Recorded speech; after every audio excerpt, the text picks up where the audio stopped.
ভাই আমি একটা কথা বলেছি, কথাটা ভাইরাল হয়েছে অনেক। মানুষ মানুষের অবস্থানকেই ভালোবাসে, মানুষ কখনোই মানুষের অন্তঃসত্ত্বাকে ভালোবাসে না। অবস্থান আপনার ভালো, আপনার পিছনে মানুষের অভাব থাকবে না। আজকে আপনার ক্ষমতা আছে, পাওয়ার আছে, খ্যাতি আছে, ইত্যাদি আছে, মানুষ দেখবেন পিছনে ঘুরঘুর করছে, ঘুরঘুর করছে, এবং এরা কিন্তু সবাই সবার স্বার্থেই ঘুরঘুর করছে। এর বাইরে আল্লাহ পাক কিছু মানুষের মনে আল্লাহর পক্ষ থেকে মহব্বত দেন, এটা আলাদা বিষয়। আপনি মানুষকে সন্তুষ্ট করতে পারবেন না।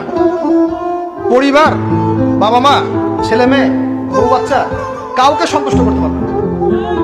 100% আপনি কাউকে সন্তুষ্ট করতে পারবেন না। সারা জীবন করে যাবেন, আপনার বিরুদ্ধে অভিযোগ থেকেই যাবে।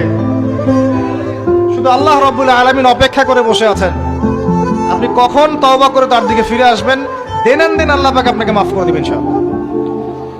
আল্লাহ পাক বলেছেন শোনেন, ইল্লা মান তাবা, যে অনেক গুনাহ করেছে, শিরক করেছে, জিনা করেছে, মদ খেয়েছে, বেদাত করেছে, হারাম খেয়েছে, আল্লাহ পাকের অবাধ্য হয়েছে, নামাজ পড়ে নাই, যাকাত দেয় না, ইত্যাদি ইত্যাদি অনেক অন্যায় করেছে,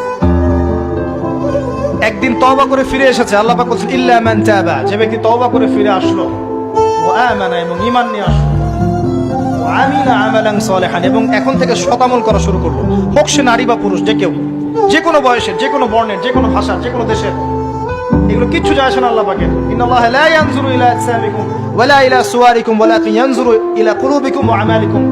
আল্লাহ পাক শুধু কলব দেখেন, আমল দেখেন, রক্ত মাংস বর্ণ এগুলো দেখেন না। আল্লাহ পাক ফিরে এসেছে, আমল, ঈমান এনেছে, আমল সালেহ করেছে। আল্লাহ পাক বলেছে উলাইকা, এরাই তারা, ইউবাদদিলুল্লাহু সাইয়্যাতিহিম হাসানাত, এরাই সেই ব্যক্তি যাদের সমস্ত গুনাহকে আমি আল্লাহ নেকি দিয়ে পরিবর্তন করে দেব।